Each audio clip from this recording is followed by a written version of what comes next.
Hello folks, today is Tuesday, May 28th, 2024. My name is Todor Vodov and this is the 29th episode of Keeping It Realistic. Those who watch the show on a regular basis know the drill, but for those of you who are new or here for the first time, let me explain how it goes. In this show, in collaboration with Chaos, we take a look or review some of the more interesting, more noteworthy projects shared in the Chaos Campus Facebook group within the last 14 days, talking about their strengths, but also pointing out their weaknesses and suggesting eventual ways to improve them. We also, especially at the beginning of the show, we like to discuss general topics around the group itself and the visualization field as a whole. This is why usually in the beginning we discuss topics such as recent news, events, announcements, but also tutorials, learning videos and things like that. And by the end of the show, we take a look at some inspirational projects that I came across either in the Chaos Campus group or in the video art community or somewhere else online that I'd like to share with you so that we end the show on a more inspirational and motivational note. And we do all of this as a live session so that you can actively participate in the discussion, interact with me, interact with each other. So please don't hesitate to say hi, voice your opinion, ask a question, or generally be active. With this out of the way, welcome everyone. I see you're already very, very active in the chat. Konstantinos saying, first time I actually watched the live. Well, yeah, glad to have you here. Amit, hi Theo, and hi all, looking forward to the great show today. Nice look, Theo. Oh yeah, thank you. Helen is here, Pedro, Danushka says, hi Theo, hi guys. Is it me or is there a noise coming from the audio? Oh no, please don't say it's, I don't want it to be you, but I don't want it to be for everyone because we already had this issue and I had to restart the whole thing. Amit says there is an echo from Theo's end. There is an echo. Okay. I don't know what I can do against an echo, honestly. Is it any better now? Or can you still hear me, or is it too troublesome to hear me through this echo? Please tell me. Like I'm in a hole. Yeah, you can maybe imagine that we're in a huge conference room and I'm talking to all of you. Because again, I can try to restart my system or something like this, but there is no guarantee that it will be better. Estella says, don't worry, we understand. Thanks for that. I hope it gets better with time. I don't know where this comes from.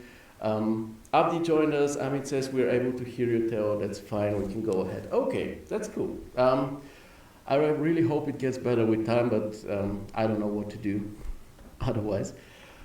Anyway, I'm very glad that we get to hang out together. It's been last week since we last did, and I hope everything's been going great for you, both in a commercial sense, but also on a personal level. Remember, if you have something that's lying heavy on your heart or something that just needs to come out, gladly, you're among friends here, gladly share it with us, we can discuss it, we can talk about it. Again, you're here among friends. Now, in the beginning, we'll do what we usually do, we'll take a moment to appreciate today's cover image. The works for it were contributed by Leslie, Flatson, and Rita. Congrats to all three of them. I really like how this turned out because we have those warm ground tones on each of the three pics that make for a really harmonious looking triptych. And we have also some greenery on the sides for some natural framing, let's call it like this, for the whole image. I hope you like it as much as I do, but enough of this. Let's take a look at the Chaos calendar now. If the sound becomes unbearable, please let me know, then we will have to just restart the whole session or stop it and then restart my system. And we'll try it once again because in the end you need to hear what I'm saying, otherwise the show will be pointless, right? Okay, now let's take a look, let's talk about some news, and as we do this, we usually take a look at the Chaos calendar, and as you can tell by what you see here, in June, Chaos will be pretty much on tour, mostly in North America or in the USA, and in Europe, you see here Washington, London, Chicago, Copenhagen, and then London again. Obviously, the two London events are different, happening on different dates. It will be different expos, conferences, exhibitions each time. So if you're somewhere in the area and you have the time and to go and visit one of those, gladly do so. Remember, it's not only going to be Chaos there, but also other interesting companies, and of course, tons of fellow artists that you can network with. So we won't go into detail about this, and generally speaking, when you plan your next trip, because I know for a lot of you this isn't relevant at the moment because you're in Asia or in Africa or South America or whatever, but at the same time, most of my friends, especially on Facebook, are also coming from Asia or Africa or South America, and I still see them occasionally travel to Europe or to North America for a short trip. So maybe next time you plan something like this, try to consider or keep an eye open for an event like this, because again, networking is very, very important in our industry, in most industries actually. Now, enough about this. Now let's talk about a recent announcement by Chaos. It's about Vantage 2 Update 4. Vantage now supports decals. Of course, there are also other improvements as well, but we don't want to mention them all today. What I really like being on the sideline, because I'm a Corona user, so I don't use Vantage, but what I really like seeing is how Vantage becomes more and more capable with time, and how Chaos is constantly improving the software. And don't think I say this just because this show is co-organized or sponsored by Chaos. This is my absolutely honest opinion as an artist. I see how as soon as there is a stable build with some new functions for Vantage, Chaos immediately releases this as an update so that users can actually make the most out of their software. And to me, again, seen from the sidelines, this is very user-friendly, and I can't wait to be able to use Vantage myself. I hope Vantage for Corona will happen, and I hope it happens sooner than later this year. Danushka says, no, Theo, it's the same, but not that much disturbing. Yeah, I hope you get used to it. Sorry for that. Anyway, let's move on with another Chaos-related topic. Last week, the second episode of CG Architects podcast dropped, and as you know, the premiere of the episodes of this podcast happened in our group, in the Chaos Campus Facebook group first, and only a day later, the videos are released also for YouTube and other platforms. So this is pretty cool, I think. Guest this time was John Sott from the Brooklyn Digital Foundry. This is the studio who's the winner of CG Architects Vice Pro of the Year Award for 2023. They're really talented, they're really good. I think it was this image that we saw in the beginning that they won with, this one. And as usual, it was another pleasant, laid-back, honest talk between Ricardo and John. And very enjoyable as a podcast, the whole thing. I watched it while working, so you don't have to watch it the whole time. You can just have it running on a side monitor or something and just listen to what the two are talking about, and just occasionally take a glance at if something is being shown. But other than that, it's really, really been a pleasure to watch.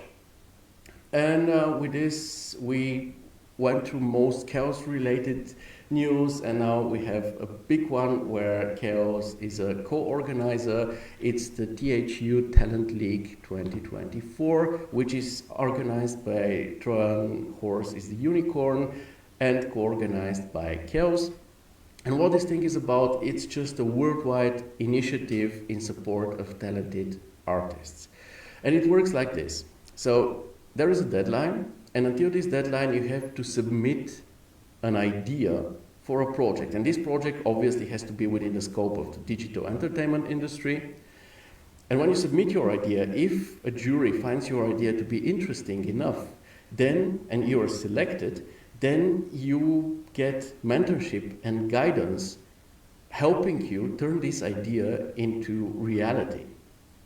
And then later, once your work is complete, you will compete in the regional finals, because there are 10 worldwide zones. As you can see, like almost every part of the world has been covered through those zones.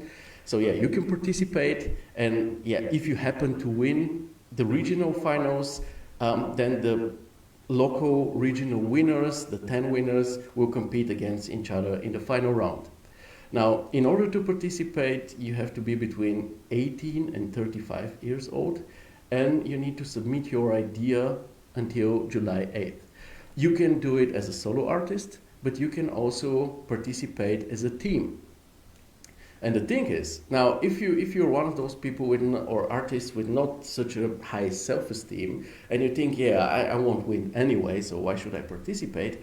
Well, to me, and I'll be very honest with you, to me, this second part here, the mentorship part, is actually the biggest win out of the whole thing. Because if you have this idea and then you are guided and mentored by industry professionals into turning this idea into reality, you will learn so much, and this will change so much for you that it will be more than worth it. So please promise me that you at least visit this site. It's pinned here. Once you go into the group, you see it. Claudio has pinned it up here. So please promise me that you at least consider it. There is this download entry kit. You can just download it if you wish to, and there is also explanation on all the rules, the timeline, the locations, and everything. But please promise me that you at least consider it. Again, you can work as a team, so you can group and try to establish one idea altogether. Remember, Simon, he shared a work with us. We discussed it a few shows back, where he and two mates of his that don't even live in the same country as he does participated in an architectural competition and actually won the third prize. So it is very much possible, and you can believe in that, and you can believe in yourself. And I don't want to be overly motivational here, but I think this is a great chance to learn a lot and advance a lot for free. And if you ask about my honest opinion, I think that in this group we have people who, I'm not talking about those very seasoned artists. I'm talking about people who have enough passion to actually pull this through and actually even win, but at least reach this second phase. So please check it out. I'll even share this once again here in the comments. Check it out and see if there is something for you, or maybe if you can group with somebody else and together you can participate in this thing, because it is a great chance to advance your skill and to forward your whole career, and all of this for free. Now, enough about this. Let's take a look at some learning. So I think it was last week the folks from the Common Point, Bartosz and Artur, shared the 19th free lesson from their course. It's about volumetrics and procedural maps and HDRI. It's absolutely essential knowledge, especially if you are into exteriors. It's a long video, it's a 1 hour long video, but it includes tons of very useful tips and tricks, so definitely check it out. And as usual, thanks to Bartosz and Artur for sharing their awesome knowledge with us for free. I'll stop this one and we'll move on. Again, let me know if the issues with the sound become too big. Again, if it's necessary, we'll just start a new stream, because it's important that you hear me. Next, we have the 7th part of the TyFlow for RVs tutorial series by Abdi, or you may also know him as AS Art 3D and Motion Graphics. This time the topic is animating plants, which is another really important topic for animations, even for interior animations, because if you're not in like the 35th floor, You probably see some greenery on the outside, even if you have an interior animation to deal with. And yeah, if you want it to be more authentic, more realistic, then you probably need all the plants, your curtains and stuff like this to move a bit. And Abdi here shows within 12 minutes how to do it. What he uses for this is not an animated object, but just an asset from the Cosmos library, which is great because it means that you can turn every asset into an animated plant with the help of Tyflow and what he shows here. My recommendation, just watch it once. You probably won't remember what he's showing, but you be able to understand the logic behind it. And what I do, I just drop him a like. I have also subscribed to his channel, but I drop him a like, and this way the video gets added to the videos that I like, so that I can easily find it in future. So watch it once, you won't remember it, but in future, when you have to animate a plant, just come back to it and yeah, rewatch it once again. By the way, Abdi even made a post to remind you about this, but all of those tutorials, this tutorial series, Tyflow for Artists, rely only on the free version of Tyflow, so you don't have to buy anything in order for this to work. So yeah, you have free knowledge provided to you by Abdi. You have a free version of the software. 3D Studio Max you probably have anyway. So yeah, it's your time that you have to invest, but as you know, you won't be able to learn or advance without investing something. Let's move on to a different lesson. I'll just stop this here for a second. Let's move on to a different lesson. I just mentioned animating curtains. Yesterday, Konstantinos shared this video about animated curtain simulation. Abdi has already shown us how to do this with the help of Tyflow, and here now Konstantinos is presenting a different approach, how to do it with the clothed simulation and wind force in 3ds Max. Now I think we don't have any excuse anymore to not know how to animate our curtains, and of course thanks for sharing this, dear Konstantinos. We continue with another tutorial, this time by our friend and group member Abderrahman. I just saw him in the comments previously. In this one, it's under the name of his studio, Eternovision. In this one, he is showing us how he managed to create this exterior scene. It's a pretty in-depth tutorial, around 40 minutes long. He explains how he created everything that you see here with the help of Blender, 3D Studio Max and Corona, and I really totally recommend it because he's very knowledgeable, his works are pretty good, so yeah, we want to learn from artists that are good, and this is the case here. Next, we have, of course, another lesson. This happened last week by Mike from Viz Academy. It was the webinar that we have exclusive in our group, and of course it happens also on YouTube, but we also have it in our group. It's another piece of important knowledge. It's how to add natural leaves to our scenes, which is of course very important, especially when it comes to exteriors, because leaves simply make our scenes look lively and natural. If you missed it, go watch the recording. It's around a bit longer than an hour and 10 minutes, and it's very cool. And last but not least, we have a very interesting video by our friend and again group member Carolina. We talked about a project of hers on the last show. This time she made and shared this video called Chaos Vantage Caustics Analysis. It's only 4 minutes long, but it has some really interesting observations to it. When it comes to the simulation of caustics, it's really something special. I think it's not only interesting for artists, but also maybe for the Vantage developer team itself.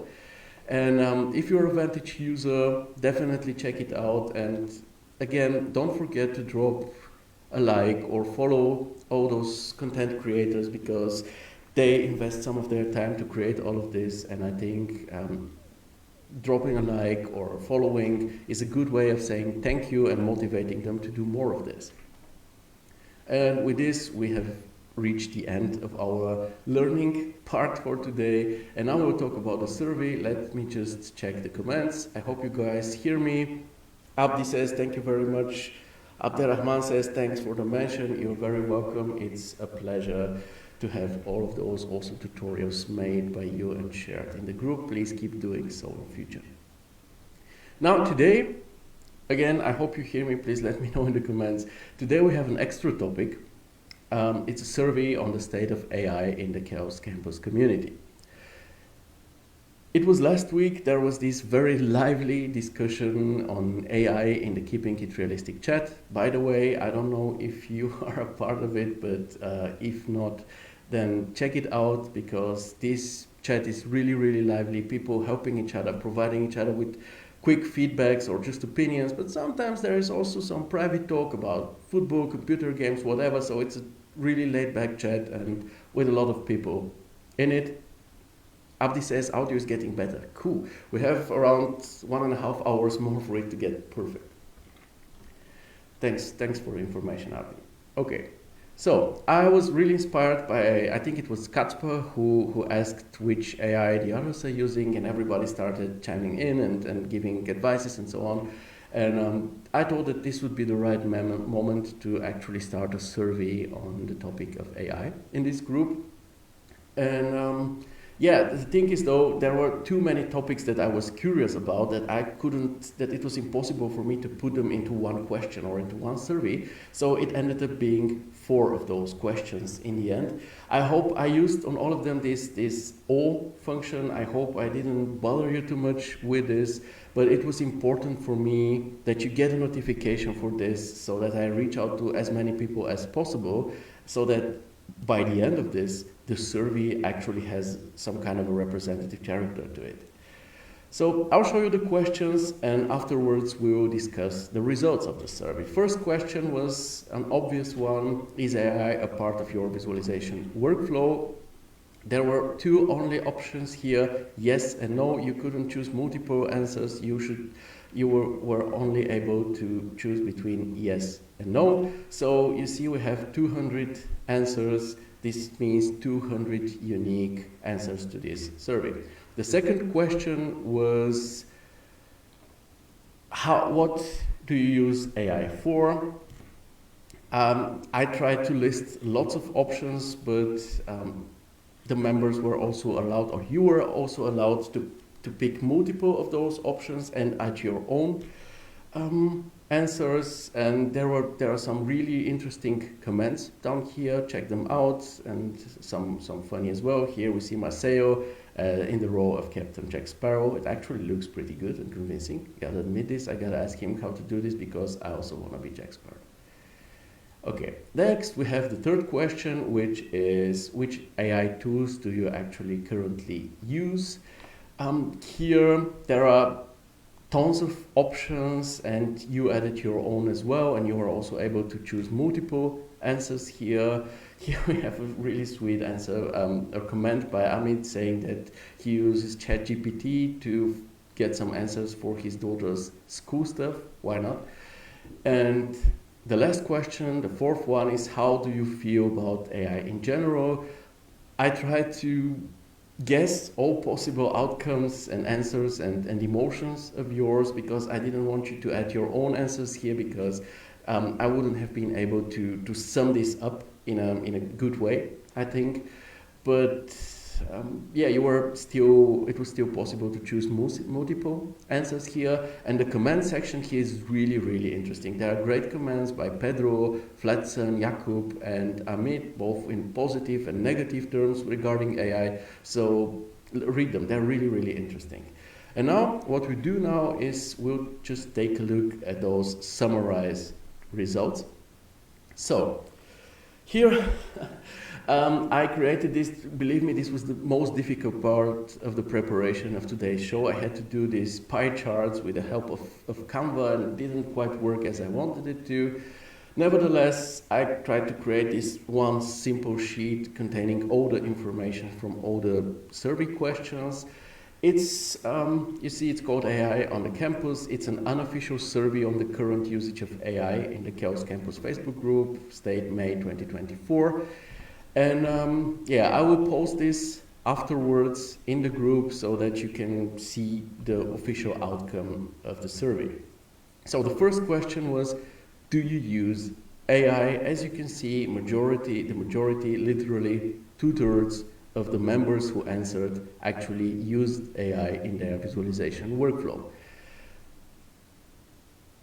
Sheets look a bit too fancy. Oh, you think? Yeah. Well, it's the corporate identity color of chaos, but as it's an unofficial survey, I didn't use the logo somewhere, but I just wanted to use the color. But yeah, you know what? I used AI in order to create all of these different nuances of the original color. So yeah, AI works. Let's move on to the second question. The second question is, what do you actually use AI for? And as you can see, 25%, 1/4 of all the people who answered says they use this for the creation of references and inspirations. Another fourth says that they use it for upscaling. And let's be honest here, upscaling without quality loss is a huge thing. It's a big time saver, sometimes even a lifesaver, because especially when you have tight deadlines or something, this could just absolutely save your life. Another huge chunk, 20%, use AI to enhance the realism of their images. Makes a lot of sense by adding detail or improving some assets or materials or maybe the dead looks of 3D people. Then we have another 8% who use AI for denoising. And this one is probably a bit tricky because denoising is often a kind of a passive perk. So you have it integrated in different software solutions, in V-Ray, in Corona, you can just enable it and you're using it. I don't know if people consider this or if these 8% consist only of the people who actively use denoising solutions such as Denoise AI by Topaz Labs or NVIDIA Denoiser or something like this. Nevertheless, denoisers are very important and I think we're all happy to have them. Next, with 7%, we have the creation of models and textures with the help of AI. In here, Ivo Garcia shared a very, very cool example of something he himself did. So you see here to the right, we have this beautiful dog with a crown. I think it's generated with Midjourney. And then he turned it into an actual model with the help of, I'm not sure, Meshify or something like this. And yeah, this is actually pretty cool. And I definitely want to try creating textures and especially 3D models with the help of AI. I haven't already, but I haven't yet, but I will definitely do in near future. Next, with 5%, we have using AI for research purposes because you can research so many different topics, you know, software manuals, design styles. Let's say you want to make an interior in a continental style, you can just ask ChatGPT what the continental style looks like or something, or ask Midjourney to create a room in a continental style, and then you see the typical assets for it. You can, of course, ask AI to create color palettes, or just ask how this or that is done. So yeah, it makes a lot of sense. Next, we have an interesting topic, it's copywriting. So why is it interesting? Because AI can help a lot with writing more sophisticated, more professional sounding texts, let's say for your project descriptions, for example, for social media, for your own website, for, let's say, competition contributions. You want to participate in a competition and you're not a native speaker, for example, and you want to put your idea in some really, really cool words, then you can ask ChatGPT for that. Or, yeah, things like this. Well, maybe you want to reach out to clients, you want to sound really, really professional, and again, you can use ChatGPT. And then we have 6% for other stuff like using AI for coding, programming, or making memes. Who knows? Now we have the third question, which is, which AI tools do you currently use? And as you can see, with 28% on the first place, we have ChatGPT, because I think it's a gateway to many, many other areas and kind of makes sense. I'll continue immediately. Let's take a look at what Konstantinos has to say. Photoshop's generative fill combined with an enhancement in Magnific is a really good tool. Yes, it definitely is. We have generative fill here with 3%. I'll go to it in a minute. After ChatGPT with 19%, we have Stable Diffusion. It's a very powerful solution. It can be also directly integrated into Photoshop. I use this function a lot. And it's also free.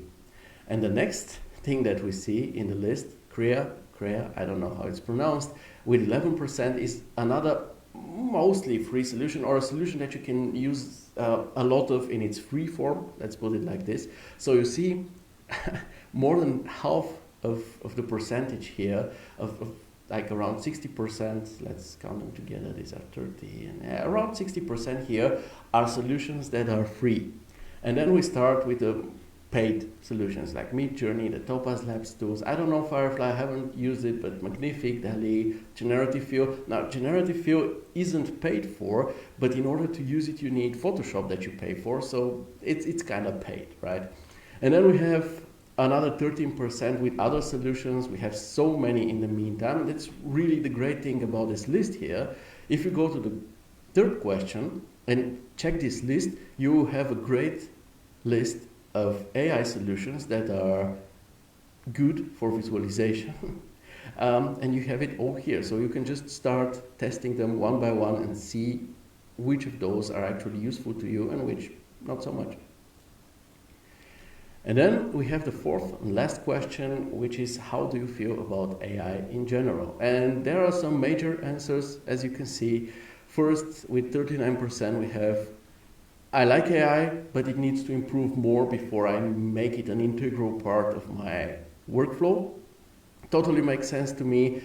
AI should be reliable so that artists can get good results and constantly good results and also consistent results. Because imagine an exterior scene with a house viewed from two angles, and then you have a tree there that you want to enhance visually, and then on the one shot you enhance it and it turns out into an oak tree, and for the second shot you enhance the same tree and it turns into an ash tree. So it obviously doesn't work. You need this consistency, and I think this is something a lot of artists are waiting for. After that, with 31%, we have the answer, I like it, but I don't have enough time to get into it, to properly learn it. Again, very understandable. I think that soon there will be lots of courses on AI out there where you will get some bundled knowledge instead of trial and erroring everything yourself, especially stuff like Stable Diffusion.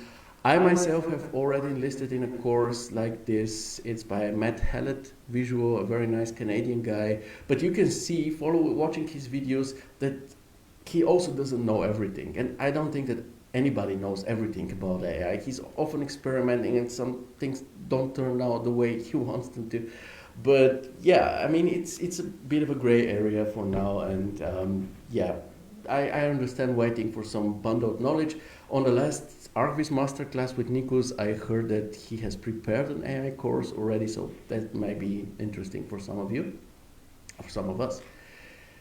Then the next answer with 22%, we have, I see a lot of potential in AI to make my work easier in future. Maybe it will start taking over tedious tasks in future. This would be really great, stuff like rigging, unwrapping, creating surroundings out of scanned Earth data and so on. This would be just really awesome because this will actually give us more time to concentrate on the creative parts of our work. With 3%, we have people who think AI is nothing more than a toy to fool around with, but not an actual tool for visualization. And in the rest, 5%, we have people who neither hate nor love AI.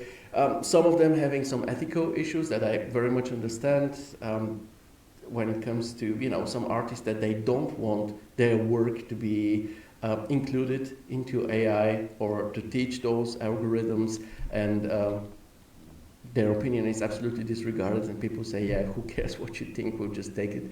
This is not okay, obviously, and I really hope this will be solved in the near future. And yeah, also there are the people who are, I think, who are waiting for AI to take a like solid direction, maybe for a certain AI tool to just win over everything else, so that they say, okay, I'll just go with Stable Diffusion or with Magnific or whatever, and stay with it because it makes sense in the long term. Something like this.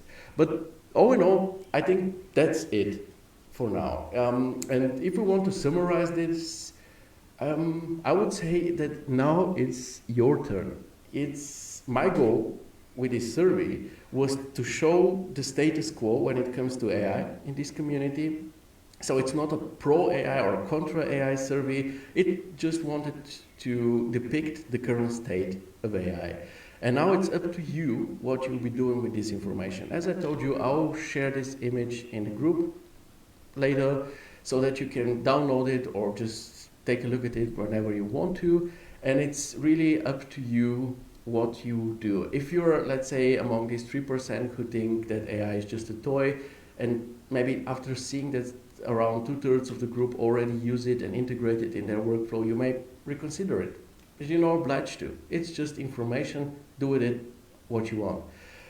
My personal recommendation, AI is here to stay, so try out different tools, see which of those tools are good for you, which are not so good, which fit you or make your work or life easier in a way, and then maybe integrate them in your workflow or adopt them in general, or let it be. It's up to you. But you can gladly let me know in the comments how things are for you. I'm really curious about this. Do you think this is like a surprise that the majority is already using AI?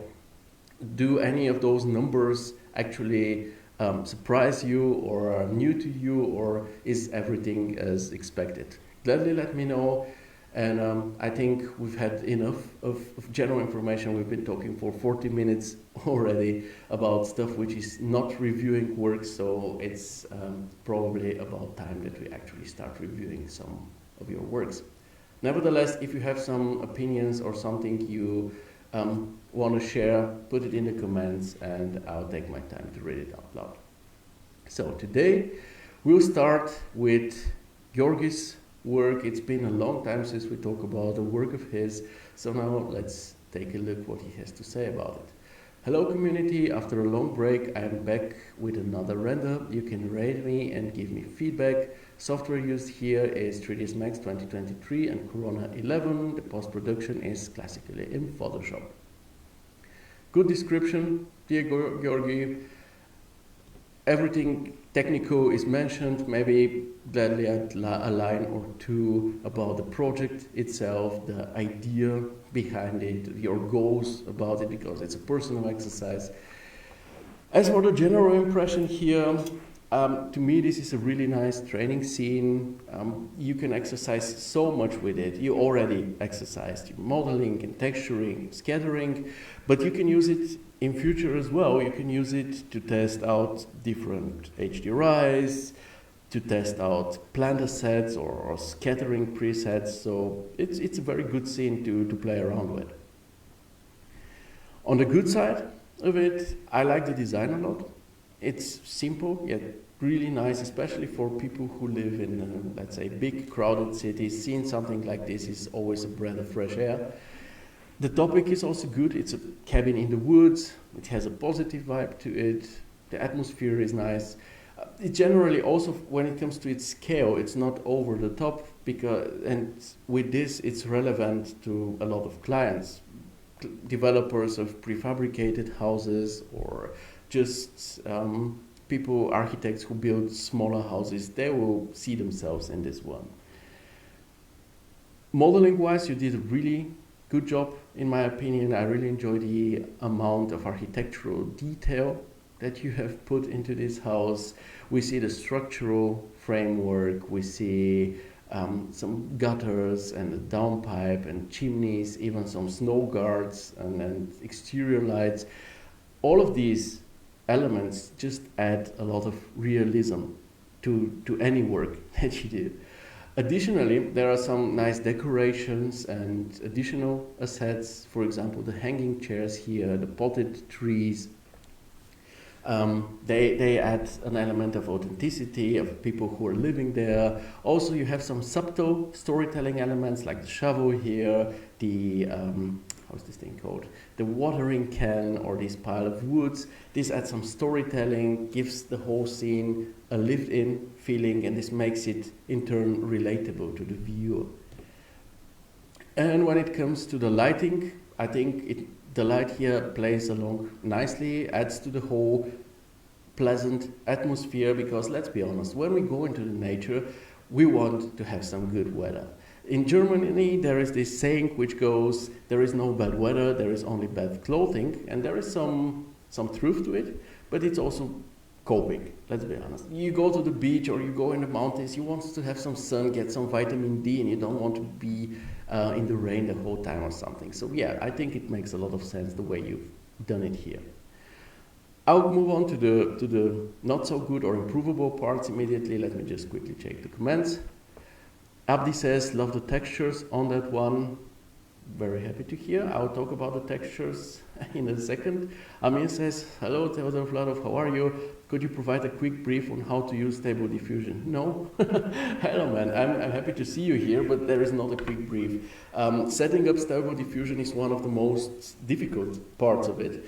So you definitely need to watch some tutorials in order to learn how to do it, because it's really, really complex. I think, in fact, this is one of the things that turn some people away from Stable Diffusion, because they take a look at the setup process and they're like, oh, nah, I better go pay for Magnific or something. So yeah, you definitely have to check it out for yourself. There is not a quick brief on how to do this. Okay, let's take a look at the not so good parts. You're welcome, man. Not so good parts here, or improvable parts. Now, we just talked about the good sides of the lighting. Let's take a look at not so good sides, which in this case is the positioning of the sun, because the sun seems to be right behind the camera. And when you have your main light source behind the camera, the image that you produce always tends to become quite flat. And you can easily see this on this column. So we see the corner of the column, and up here you see there is a dark side and a bright side. Why? Because the roof is darkening it. But down here, where it's directly lit by the sun, you cannot really point where the corner is actually happening. Is it here, or is it here, or is it here? It just looks flat. This is why you don't put your main light source behind the camera. So what you can do here is just rotate the sun a bit. I suggest putting it somewhere here until it's probably something like 90 degrees to the viewing angle. And then you have a primary sunny side. I recommend making the veranda the sunny side, because there is a lot of things happening here. And where nothing happens, it's just a blind wall with a window in it. This could easily be the shadowy side. That would be absolutely okay. Now, when it comes to the materials that Abdi liked so much, the materials generally look good, and I think that the color scheme works nicely, and it's generally pleasant in the context of the surroundings as well. However, some materials need refinement. First of all, it's the wooden cladding. If we zoom in on it, you will see that there is some variation, but it's also kind of repetitive and kind of looks strange. So what I always recommend with cladding, especially on a simple surface like this one, it's to go over the floor gen plus wooden texture with randomized UVs route. I absolutely recommend this.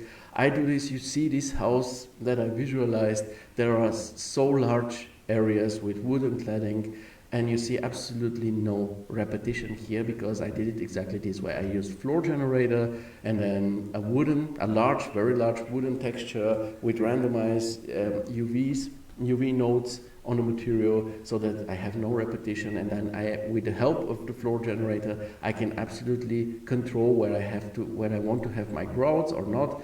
And you see, even if it was like a 10-meter wall or 50-meter wall, you will see no repetitions on it. So yeah, this is a general recommendation to everybody who has to do with cladding. You can of course do it also in real clone, but it's more complex there. The easier solution, and one that's available to most of you, is going the floor generator way. Amit says, I wish there was more depth of field focusing on the house more. I agree. I mean, we have depth of field. You can see it here on the tree. On exteriors, if the depth of field is too strong, it could become kind of fakeish. So you have to be cautious with this. But yeah, why not? A bit more depth of field. You know, I'm a fan. Now let's take a look at the other wood materials.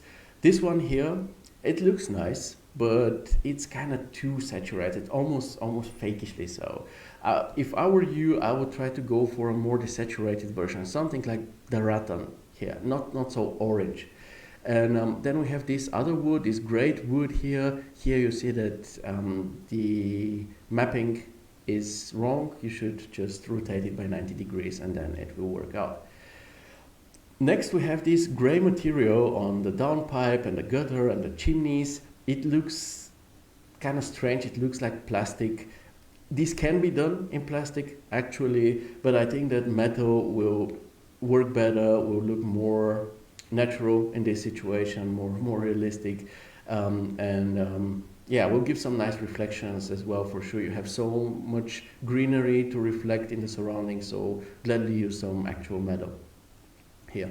And generally speaking, you know, I always kind of look for this thing. When you do something, make sure that it actually makes sense. For example, you have those very bright steps leading to this veranda here, and this is something beautiful, but leading to those steps is a very, very narrow way. So why do you need so bright steps when the way leading there is so narrow? It doesn't make sense, right? So just make larger stepstones. And also, when it comes to the scattering, I have two issues. First of all, the grass looks very uniform. Like it's the same grass here in front of the house as it is back by the trees in like the wild natural grass. And if you take a look at, I look for some references, take a look at this cabin here.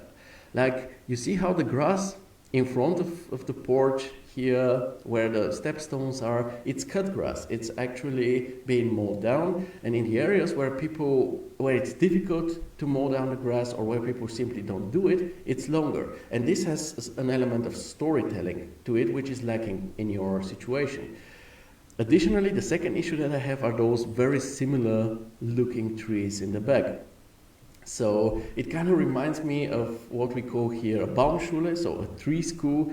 This is an area where Christmas trees are planted from seeds, then they grow for a couple of years, and then customers can just pay and go there and cut down their own Christmas tree and bring it home.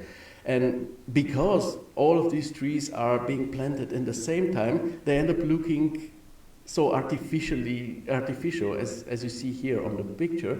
And this is also the case here in the back of your image. So what I suggest as a solution here is just add some variation to the trees and also of course some size variation as well.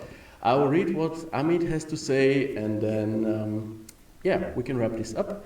Amit says, because of the lighting, the plant pots are gray and yellow. Ones in the light are yellow and the ones in the shade are gray, so we don't know what is the exact texture of them. That's actually pretty true. The shadows are too desaturating for this material, so you need to check it out as well. Amit, you're absolutely correct here. Nevertheless, it's a really solid exercise, dear Georgi. Maybe just refine it a bit more according to the feedback that you've just received, and you can easily take it to the next level and then keep playing with it. You're somebody who actually puts in the time and has the motivation to go back, rework in order to achieve a better final result. So do this, make the most out of it, work with references and just pay attention to the smallest details in order to have a great project for your portfolio by the end. And of course, I'm wishing you to get the clients that you told me that you're willing to have in future.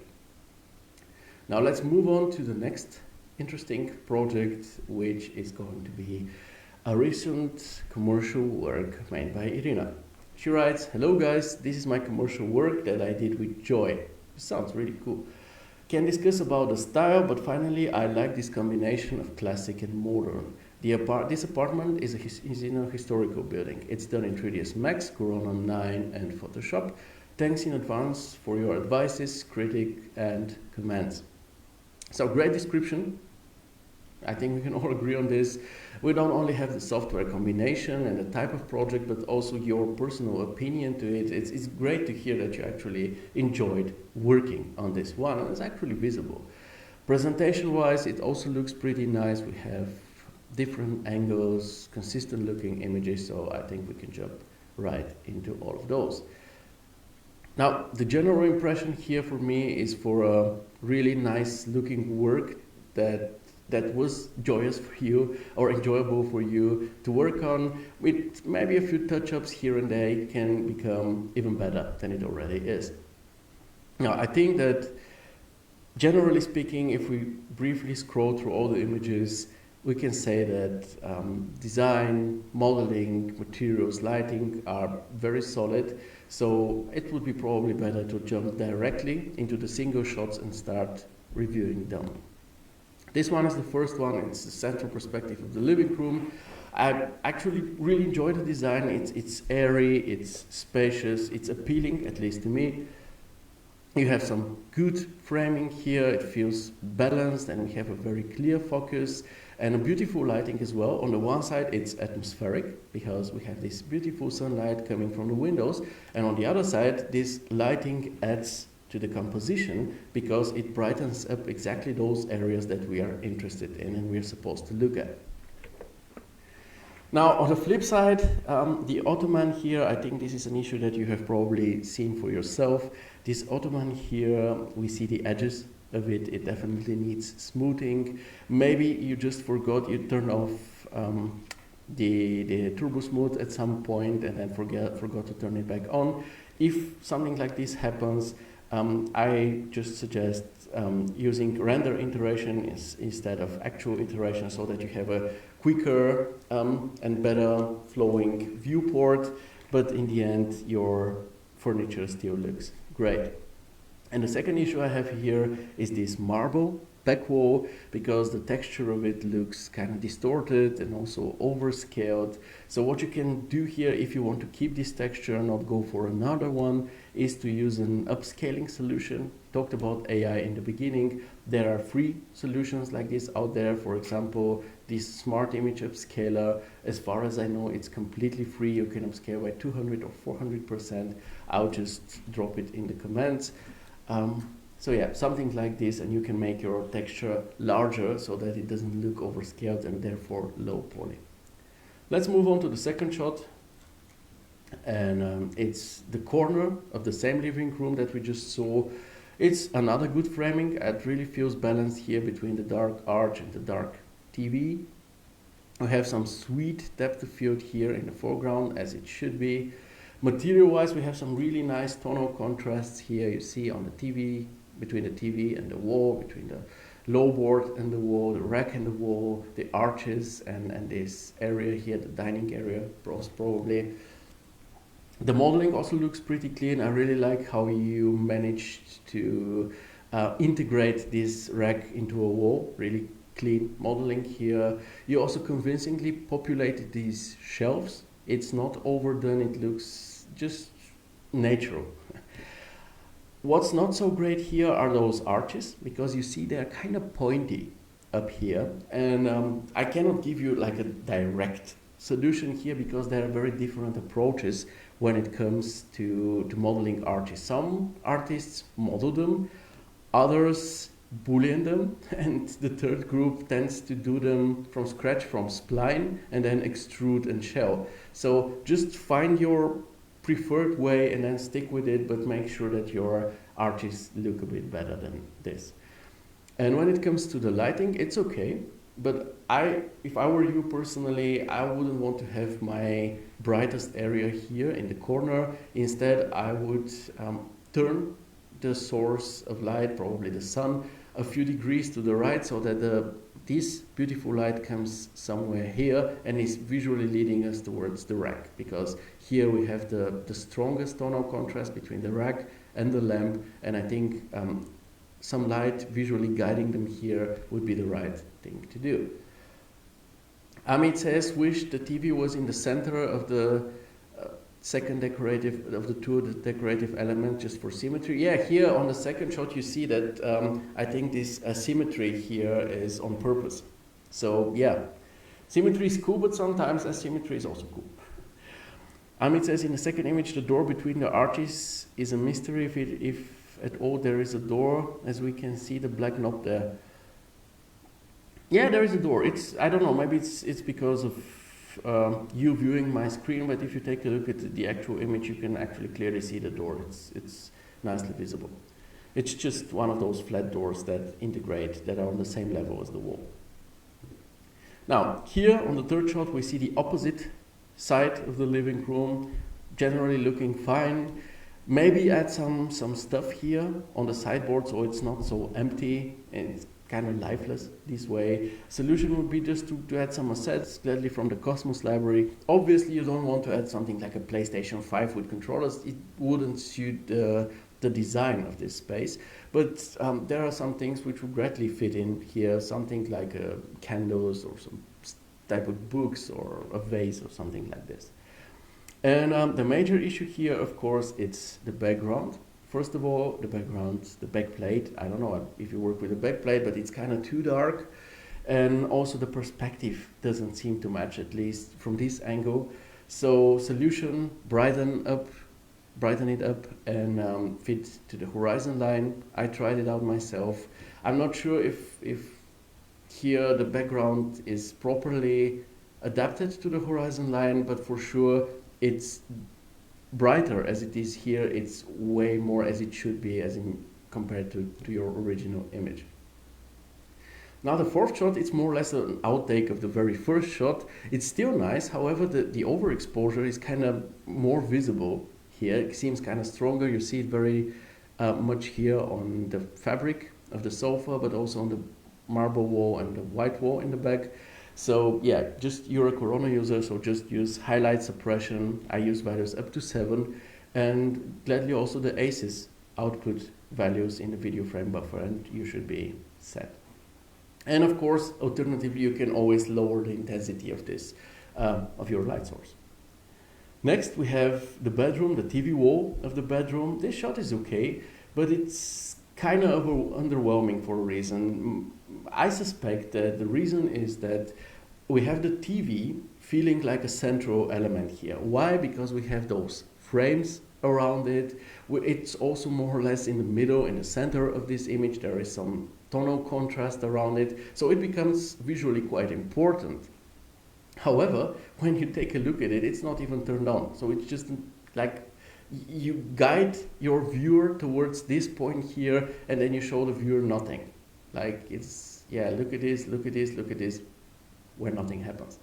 You know, and this isn't that great. So you have a few options here. I think first of all you can turn on the TV, of course, or alternatively you can turn your light source a bit to the right until this light here moves onto this wall and eventually makes it more interesting to look at. And again here the background is too dark. And then we arrive at the last image, which is this frontal shot of the bedroom. Classic bedroom shot.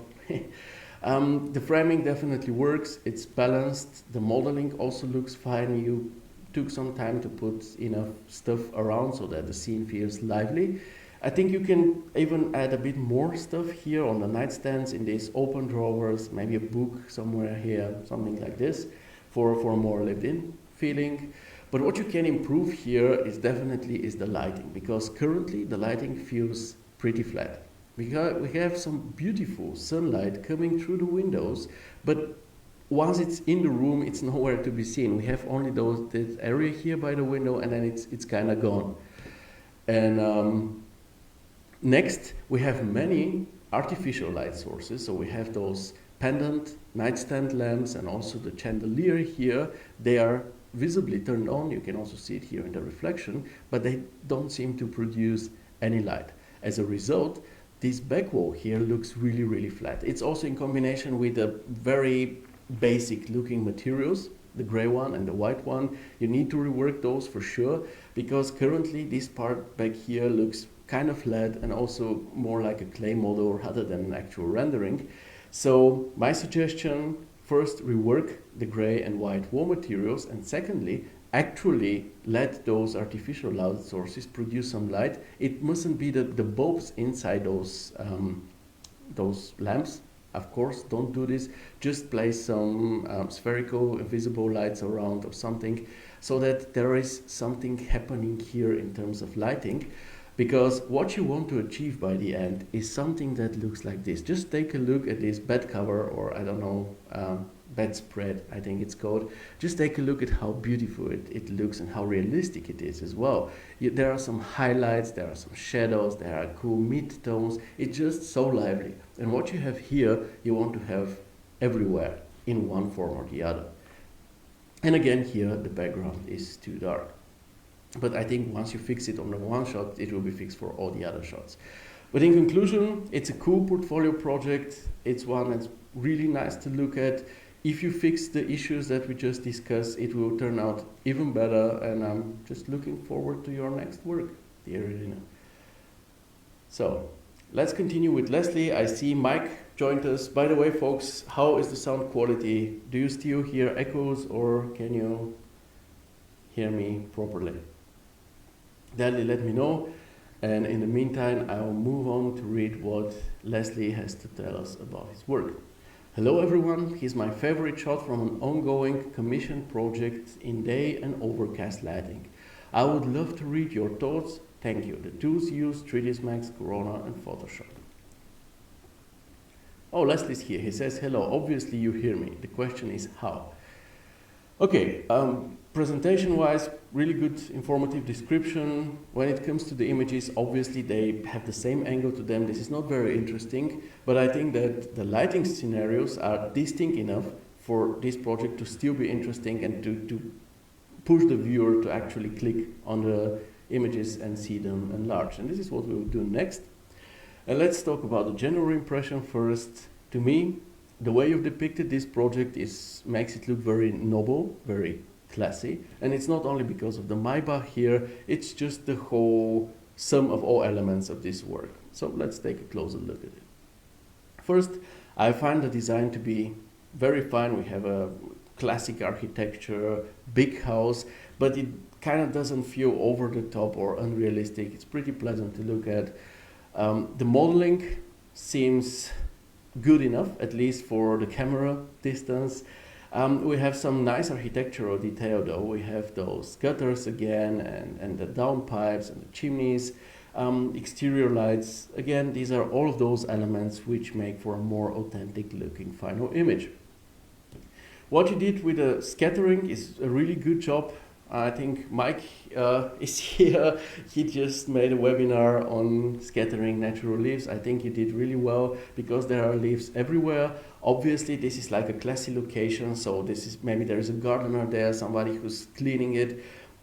You can have tons of fallen leaves because this way it will look kind of abandoned and dirty. But on the other hand, where you have so many trees, so much greenery, it's normal to have this type of natural rubbish, debris, call it as you want.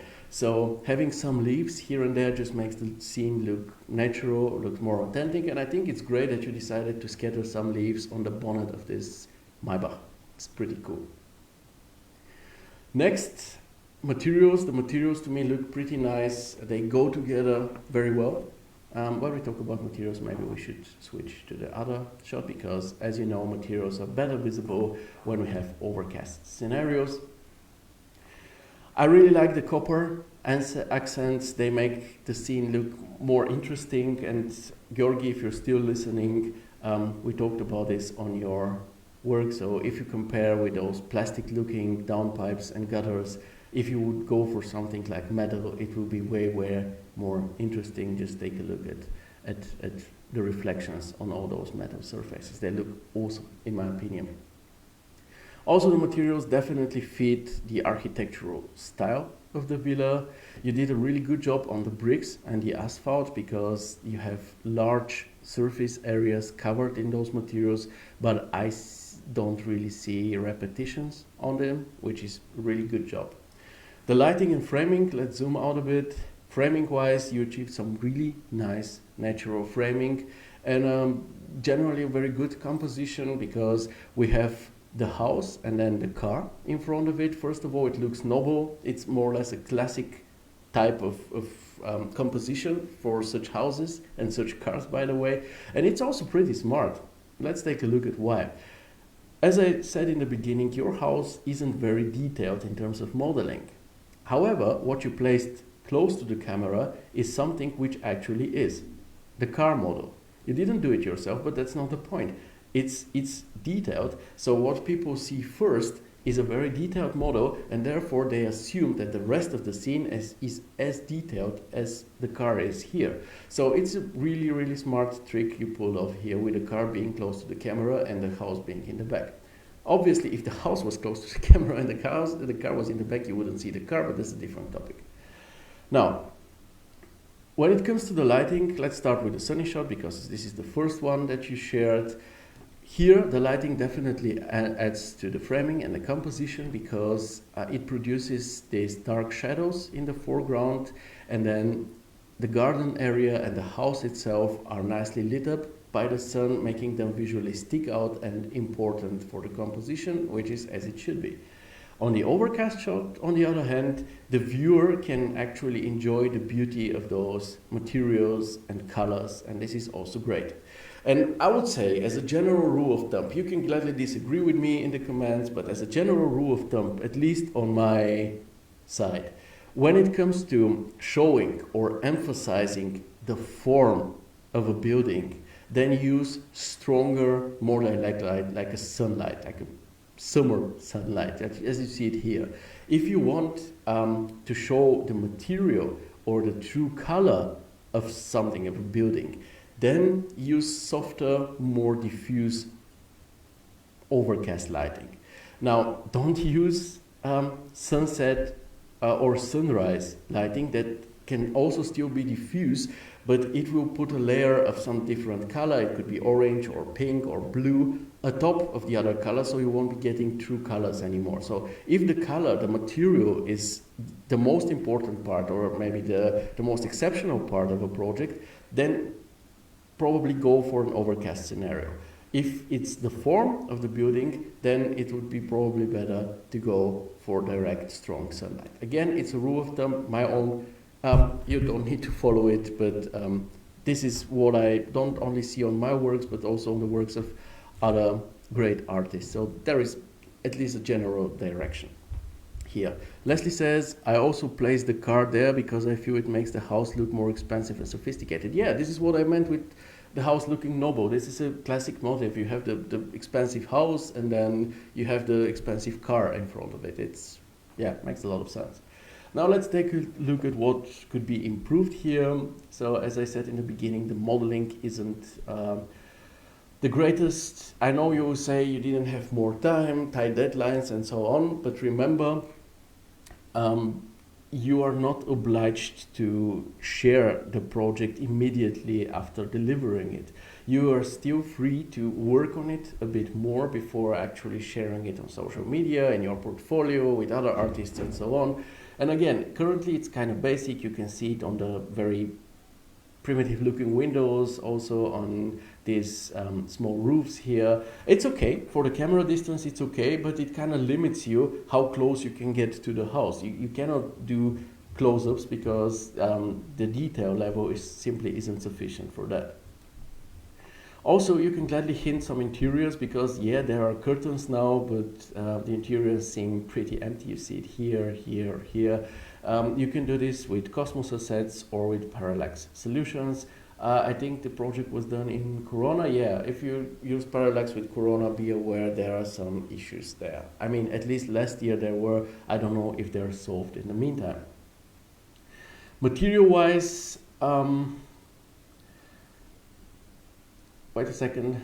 Yeah, you could also be a bit more precise. I couldn't figure out my notes for a second, sorry for that.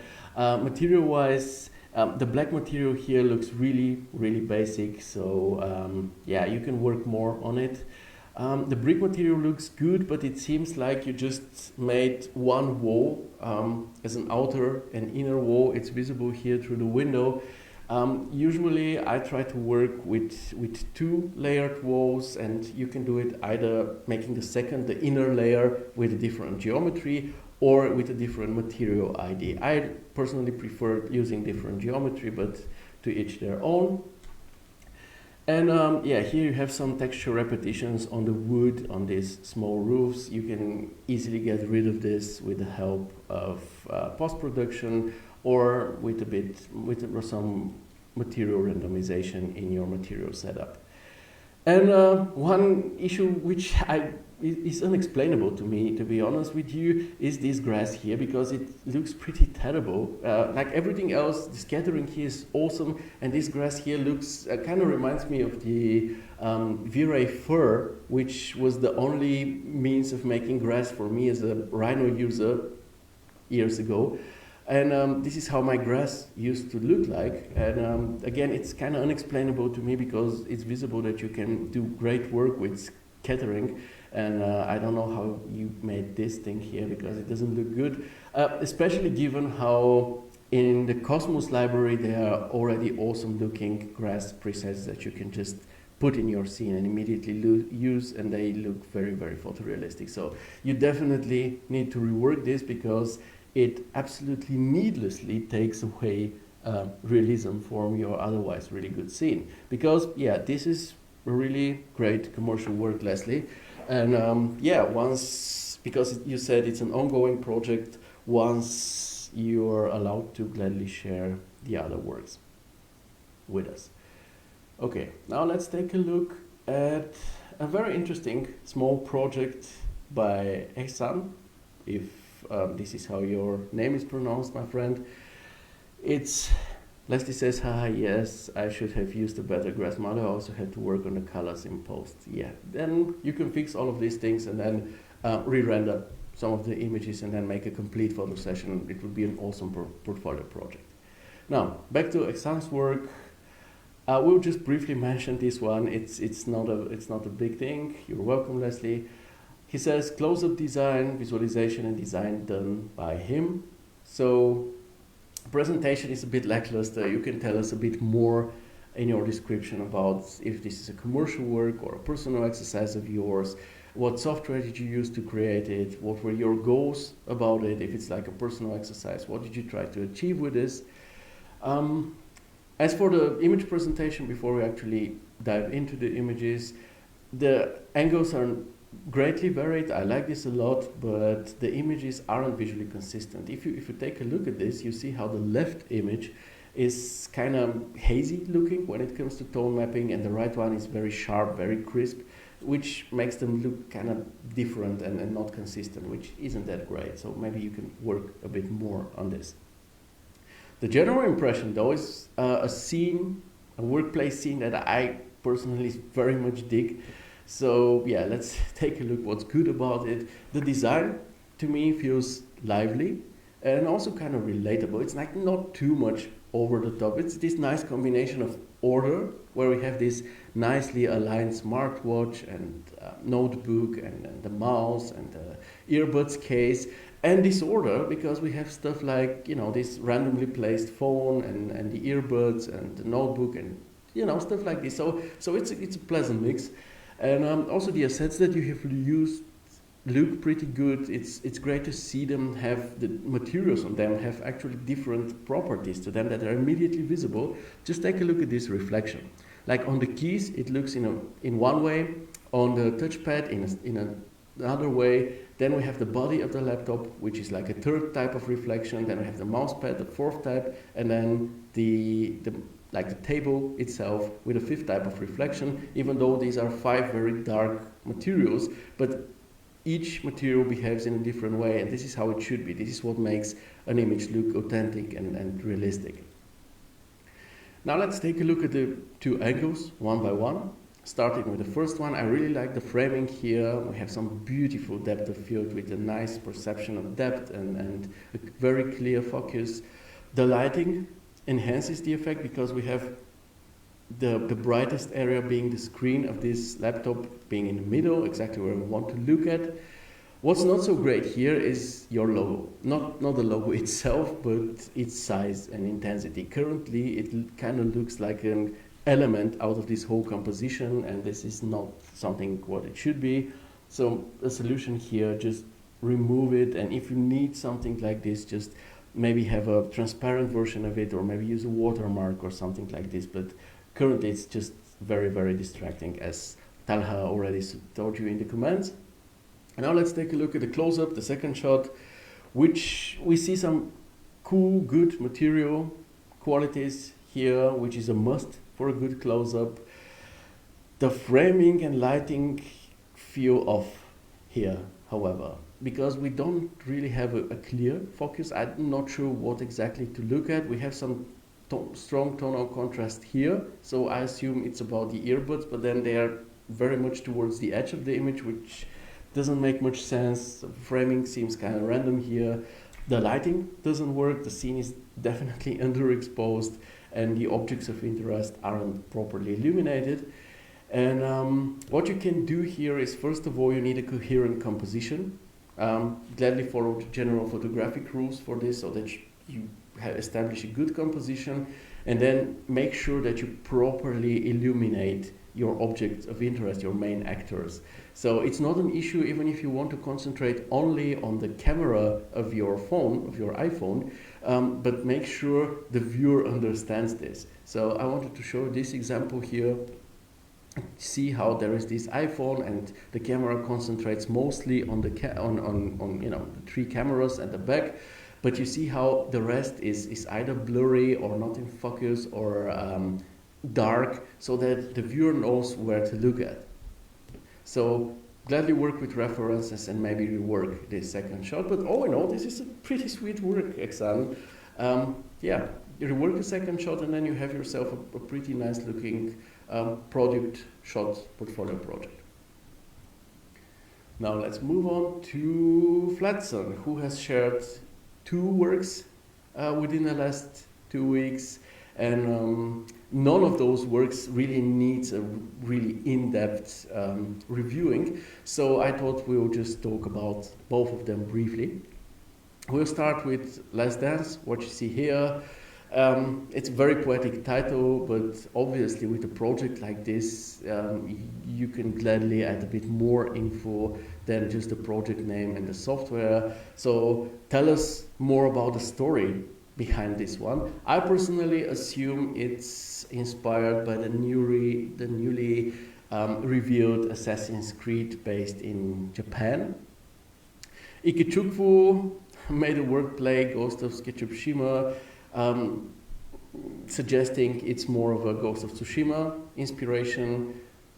Probably this would be for the better, because even though the new Assassin's Creed game isn't even out yet, I'm sure it will be worse than Ghost of Tsushima anyway. Nevertheless, it's a simple yet really, really cool project. I like it a lot. It has some great storytelling to it, in my opinion. Definitely open for interpretation, even though usually when we see something like this, then like a samurai helmet placed on the handle of a sword stuck in the ground, it's usually a sign of a tribute for a fallen warrior, or let's say memorial for a samurai who has died in a battle. And I think those flares, those motion blurred flares in the back, and this thick dark smoke or fog also suggests this theory. Also the name of the project, Last Dance, so it's probably a post-battle atmosphere that you've depicted here, and I think it works pretty fine. I also like how those motion blurred flares add some dynamic to an otherwise very, very static shot. The helmet itself looks pretty good. We see some good materials on it. There seems to be some issue with the geometry of this. Let's call it an emblem. Here you can see it here and here. So you maybe need to fix your geometry and re-render at least this part. But all in all, it's, I think, a great way to recharge one's creative battery. So cool stuff. Now let's take a look at the second project, which is a more classic one. Here, you're right, commercial project located in Sao Paulo, visualization by Subujin Nivel, software, SketchUp, V-Ray 6, and Photoshop. In the first, we have a typical image for commercials, where I wanted to bring a new perspective was in the second image. I used Crea to improve the boy. Vegetation is by Max 3. So good description, a bit cryptic but very informative. It's important that you also describe the second shot because it is, it's something different, so people need to know what the whole thing is about. So let's take a look at the first shot first. I enjoy the pleasant summer atmosphere of it. It's always gladly seen by clients and their clients as well.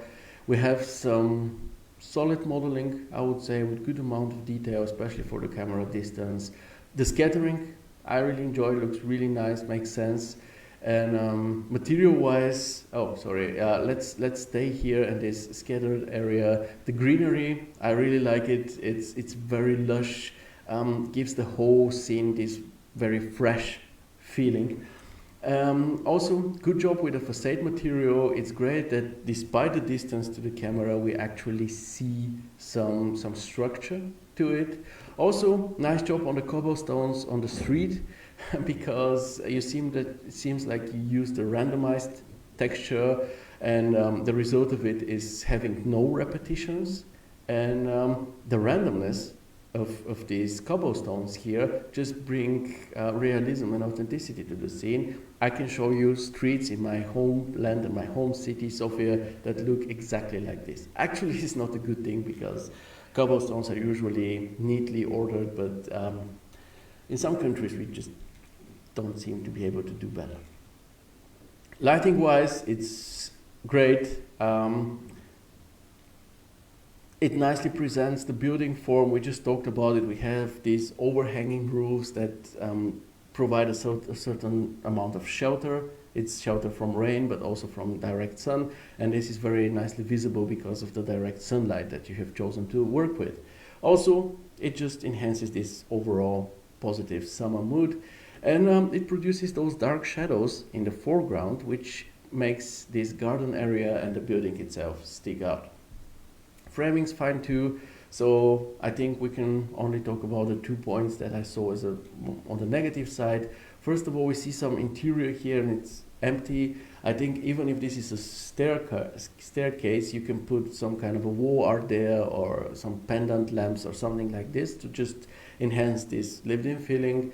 And secondly, I know that there are self-driving cars nowadays, but I think even self-driving cars need somebody who actually uses them, sits in them. So I suggest adding a driver here, or at least somebody who enjoys the ride. To do so, just group this person with the animated car, and then they will be on the inside. I think this will be enough. But if they look artificial, you can just use some AI on them. Now let's go to the second shot, which is the most interesting one. Because first of all, we have a very heavy field of view here, so very low focal length, which makes for a really dynamic and expressive image. The framing is also pretty nice, looks pretty balanced. There is some storytelling. I like how he just stands there looking really proud of himself, like, yeah, look at my grip. I worked a lot to afford it, and now I have it, and I'm proud of it. And this is pretty cool. Also, good job with the AI enhancement. If we zoom in on the dude, you'll see has some nice detail to him. Also, his skin looks very, very realistic. You could almost see some hairs on it, which is amazing. There is some issue with the AI here, though. His right eye doesn't seem quite right. It seems kind of misplaced. Also, there are these lines here. I assume these are the biceps veins, but currently they look more like cyberpunk augmentations or something like this. If you've watched the Eternals, you know what I mean. And also, of course, the heavy depth of field. I gotta be honest, it's kind of cool on the one side, but it bothers me because it's very fake looking. So yeah, it's like you didn't render it, but you did it in a post-production in Photoshop with Gaussian blur, and I wouldn't do this. Instead, try to actually render this dude out with depth of field. You can still have some blurry foreground and blurry background behind him, but the area around his feet will be at least in focus. This is what I would recommend for a more realistic looking shot. But all in all, I'm very happy to see you experimenting, not only on personal exercises, but like the samurai one, but also on commercial projects. I believe that this is extremely important for the development of an artist. Yeah, that's it. Keep doing this, and we'll move on to Talha's work. Talha explicitly asked for some feedback from me and actually Mike as well. So yeah, what you ask for shall be given to you, dear Talha. Let's see what you have to say about your work. Hi everyone, I have just completed a new project. Please give your valuable comments. Mike and Theo, your comments will be much appreciated. Please give your valuable comments. Seems really important to you, so here we are today. Your description is very kind, but please in future let it be more informative. Just tell us more about the project type, the software you use, and your goals. What did you want to achieve with this work? This just helps us understand the project better and then be able to provide more specific feedback to it. As for the image presentation, I like it. I think that I like how the angles are varied. I like how consistent the look of the images is. So I think we can jump in and take a closer look. Now, to me, as a general impression, this looks like some shots for a catalog. Looks good, maybe for a certain piece of furniture. It's just difficult to define which piece of furniture is meant or is supposed to be the interesting one here. Let's talk about the good parts here. I enjoy this simple yet beautiful design. The color palette is wonderful, really a pleasant pleasure to look at. Modeling doesn't really seem like a topic here because there isn't really much of it unless you actually model the furniture yourself. In this case, good job. Material-wise, to me, everything looks very solid, very nice. The materials go together well, the colors match, and everything just looks harmonious altogether. The framing on all shots is actually quite good. The shots feel balanced, but what I also really like is how the angles are interesting. So we have the central perspective, then we have a view from above, then we have a low camera, and then we have a low camera looking up. This is probably my favorite shot. I really like this one. And as for the lighting, it definitely does a decent job because everything is properly illuminated. However, at the same time, it is quite unexciting because it's very uniform and monotonous, and as a result, nothing really sticks out. Like everything is equally visually important, which usually isn't such a great thing. So my suggestion here is to try defining a certain priority of your objects in the scene and then establishing a light hierarchy based on this so that the scene turns out to be more visually exciting. I have two examples for you. Take a look at this one. For example, we can easily say that this scene is about this sideboard, right? And why can we do this? I mean, the sideboard is even partially hidden behind the dining table, but it's the light that's lighting it up. The dining table is in the dark. This pot to the side is in the dark, but what we clearly see, we have some gradient here, so parts of the wall are also in the dark, and what we clearly see is actually the sideboard, even though we don't see it as a whole. And of course here, a more extreme example, this image right here, you see the artificial lighting, in this case, how it leads us to view exactly what the maker of this image wants us to see. So with this things in mind, try to maybe rework the lighting of the scene and create a more exciting final outcome. Additionally, there seems to be some overexposure in this area. I assume you have some light source invisible to the camera or maybe above the camera field. So just reduce the intensity of it and it should be okay. And generally speaking, before you start implementing something, it's always great to be specific about your goals. What do you want to achieve? Why would anybody want to see it? And how can you make it interesting for somebody to look at? In this case here, I think it's obvious. It's the lighting, it's the color contrast, it's the tonal contrast. It just makes me curious. I want to see more. Same with this one as well. In your case, again, everything seems important, equally important. The floor, the wall art, the sofa, the vases, the table, and it kind of makes it like you're just waving your hand in some direction and saying, yeah, just look at this. And that's not enough. Because if you do it like this, if you don't have this clear plan before you start doing this, the result will most likely turn out in generic, and generic unfortunately means forgettable. And you don't want this. So yeah, you have a very solid base here. Just maybe rework the lighting and try to get some visual excitement into your work. Now, we are 1.5 hours. Leslie says, Ghost of Tsushima is my top 3 games from Sony of all time. I couldn't finish it. I cannot finish open world games anymore. They're just too big to me, and they start feeling like a chore at some point, so I don't play open world games anymore, unfortunately. Days Gone is the last one that I finished. I haven't finished it twice, but I'm a fan of zombies, probably that's because of it, and I like bikes as well.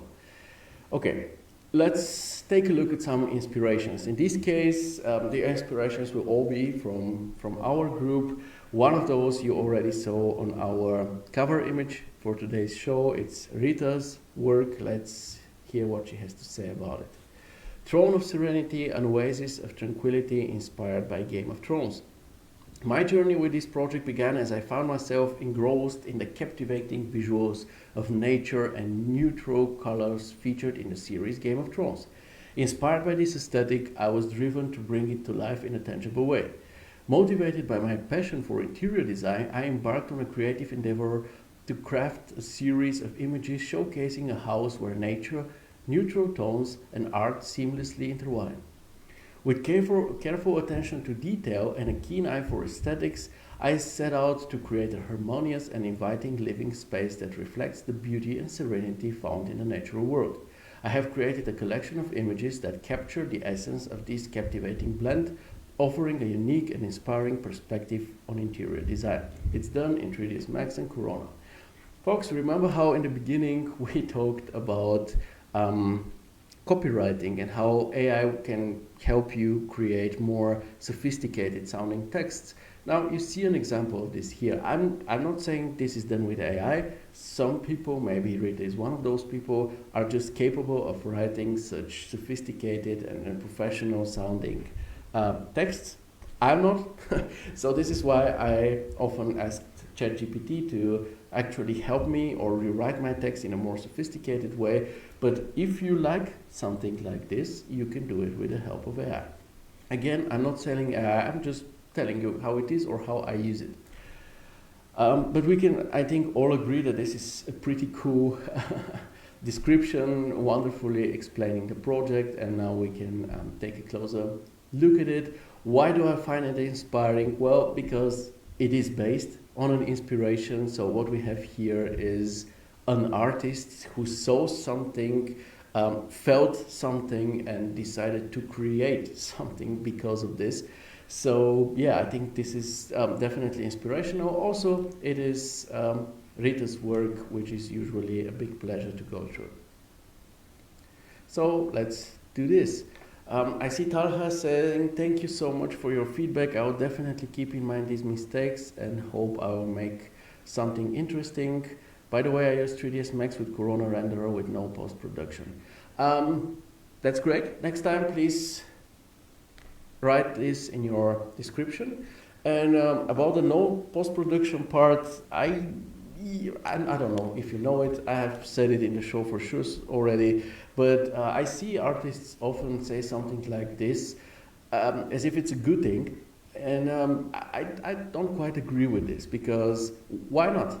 I mean, you have produced an image, why not enhance it a bit? You don't need an AI post-production. You can just, touch up the contrast, the colors, the tonality, and so on a bit in the post-production, and then the image will turn out even better. So why deciding not to do it is not quite understandable for me. I gotta agree.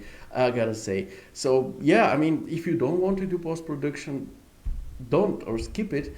But I always recommend doing at least some. At least I do it on all of my images. It could be just a very small touch-up, but I don't see a good reason why I should not do it. So yeah, up to you though. Now let's go back to Rita's work. So as we can tell, it's not untypical for Rita. We have some lovely modeling, texturing, framing as well, lighting. Just take a look at this. This is, as you know, Nikos calls it natural gobo. We have here some design gobo as well. These are just those elements of the scene that don't cost much, but add a lot of realism and authenticity to it, because just take a look at those shadows. Everything becomes just so lively. Even here on the faucet, let's zoom in on this a bit. Just take a look at how lively it is. There are even two shadows suggesting two light sources. So they're informational, but they are also just beautiful to look at. Take a look at this. There is a warm shadow and a neutral shadow, so there is probably a warm light source somewhere and some neutral light as well. And this just makes everything seem so much more realistic. Check this one out. And this is why I definitely recommend it to you. I mean, overcast is cool as well, no question. But if you want to act a bit more emotion or more life into your image, having some direction, sunlight stream from the windows and create shadows like this is a great way to do so. Obviously, talking about this project, this is not a real life scenario. We see how the nature, uninterrupted, but also very effortlessly, just meets the interior design. And it's just, I would call it one of those enjoyable, feel-good, what-if explorations artists do, and it's great. Also, apart from this image here, I gotta admit I'm not a big fan of the repetition of this wall image. I think you could maybe turn it 180 degrees, or I don't know, just use a different one. But if you take a look at this, you will see that there is a different wall art on every scene, and it's kind of like it's selling those wall arts, and I must admit I'm very interested. I'm sold on those, because they look really, really, really cool, especially in a setting like this. And yeah, it's just, these are just scenes to enjoy, scenes that you just like, disregarding how realistic or real life like they are. They're just cool. I don't think that people in real life actually need a shower that's coming with the water coming from 4 meters or something, because it will splash everywhere and you have to dry up your whole bathroom after each shower. But it's just cool. It's just a cool thing to see, just a cool thing to have. Call it a study. It's just cool. And again, also this could also be the setting done in order to sell or promote all of those wall art pieces. And again, if this was the case, it will work out like a charm. And by the way, you gotta love this material board. Looks really amazing. I don't know if you watched the last episodes of the Archviz Masterclass with Nikos. There he showed that he's actually making his material boards in recent times with the help of AI. In the beginning of the project, because as a part of his mood board, he just creates something very similar looking to what you see here with the help of Midjourney, and then he presents it to the client. So when they discuss, let's say, materials and so on, he has an image to show them. And yeah, it's really exciting. I would definitely try it out, because it looks amazing. Such material boards are very, very cool. So back to you, Rita. It's a wonderful work as usual, very inspirational, and it was just a pleasure to go through all of those images. Now let's take a look at the second project, which has a very similar, or at least somehow similar, tonality and warm materiality. It's by Konstantinos, who writes, I want to share a few of the renders from my interior visualization plus AI course I recently launched. Everything was done inside 3ds Max and rendered with Corona Renderer. I also use an AI workflow and some AI tools to create better textures and get the extra realism. Hope you like it.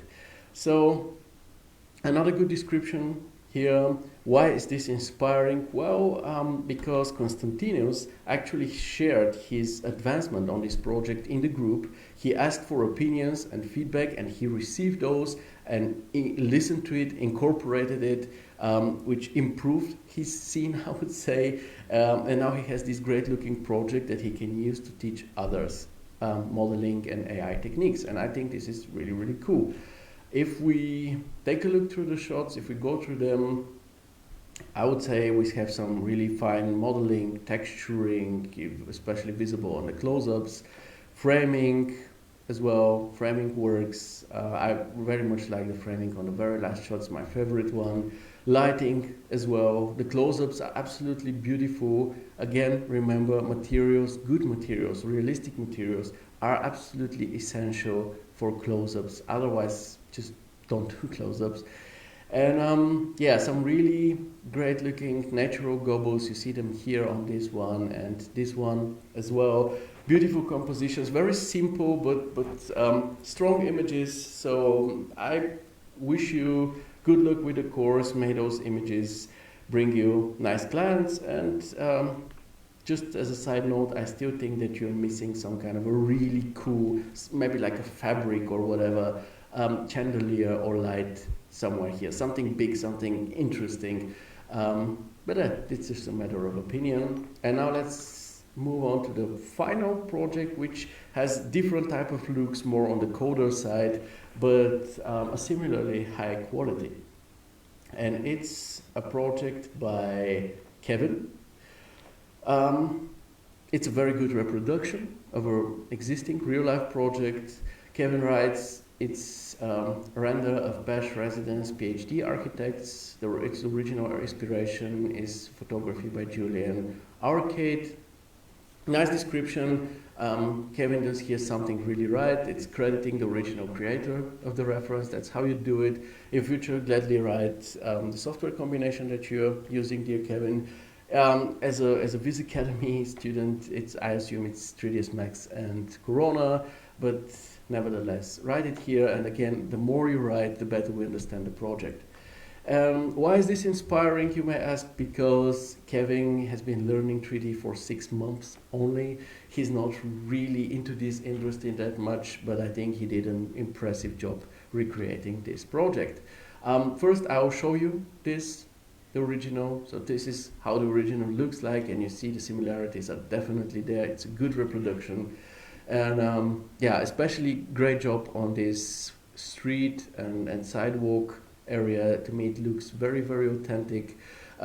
Things like those parked cars or this handicap sign, they are very, very important. Don't hold back on them just because you only want to show the architecture, because in real life, where there is street, where there are parking spaces, there are also cars. I can show you a recent project of mine. This one. This was on the corner of a street. There is an extended version of this shot where you can see 3 parked cars here to the side, some parked cars here by the camera, and also all those cars here, and also the rollers.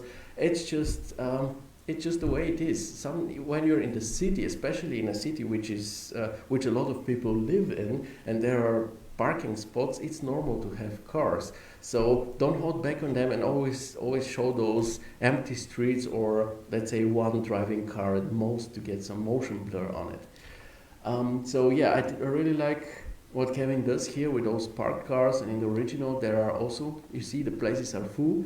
2 things about this. On the positive side, I really enjoy how there is a handicapped parking spot and nobody has parked on it. Well, to me, this is a very subtle sign of a very good neighborhood, because in the ghetto people just park everywhere. But if you have a good neighborhood where people actually follow rules and so on, then even though there is no free space for them to park in front of their building, they would rather drive a few more minutes and find another empty space to park in, instead of just using the handicap spot if it's not for them. So I think this is a sign of a good neighborhood, of a healthy neighborhood. And maybe on the flip side, don't just do all SUVs as you did here, because not everybody has so much money in real life. As you can see here in the original, there are some Renaults and some cheaper, more casual cars. So gladly use such. And what's more to say here, I really like your surroundings, both the natural ones and the built ones, because you have placed some buildings in the distance, suggesting that this is not just a solitary building surrounded by some generic greenery, but an actual living quarter with other buildings and other people living there, which gives a healthy and lively vibe and a realistic one to the whole situation. And lighting and framing wise, it's also very good. So overall, great, inspiring job, especially considering that you've done it within 6 months. I guess visiting the Viz Academy helped there a lot, making here some advertisement for Mike. But yeah, I think this is enough for today. Today we managed to do it actually in less than 2 hours, despite having this one additional topic in the beginning, the survey and its outcome. I hope this was interesting to you. Again, I will post this and you can gladly share your points of views or opinions on this topic, and if something changed for you or everything is still the same. I'm pretty happy that we took a look at this. I personally am even kind of surprised that so many people are actually already using AI. Also that ChatGPT is so widely used, it seems that a lot of us refer to it for different reasons. I, for example, let ChatGPT write bedtime stories for my kids, with them being the main protagonists in them. So yeah, there are lots of usages for it, so it's not really such a big a surprise, but nevertheless I thought that it would be Stable Diffusion or Crea or Midjourney that will be here at the first place, but you never know. This is why there are such surveys. Again, do with this information whatever you want to. And yeah, thanks for your time. It was, as usual, a pleasure hanging out with all of you. And I hope you have a good rest of the week. And I hope to see you again in 2 weeks at the same place and time. I'll just take a look at the comments and then we can wrap it up. Constantino says, thanks for the feedback and your good words, Theo. It's an absolute pleasure. Estella, you're new to the chat, but we are very welcome here. Glad to have you. Says, thank you very much, Theodore. You're awesome. You are. Thank you very much. Pedro, thank you for the live, Theodore. Very great and useful tips as always. Amit, nice show, Theo. Great one. Nice projects, nice feedbacks. Thank you all very much. I love this positive feedback. It makes me want to do more of it, and I'm really hopeful that these feedbacks and this whole show is useful to you. You learn something from it, and it maybe saves you some time on the path to greatness. With this being said, stay safe, my friends, be healthy, and I hope to see you again in 2 weeks. Ciao and rock on. Bye.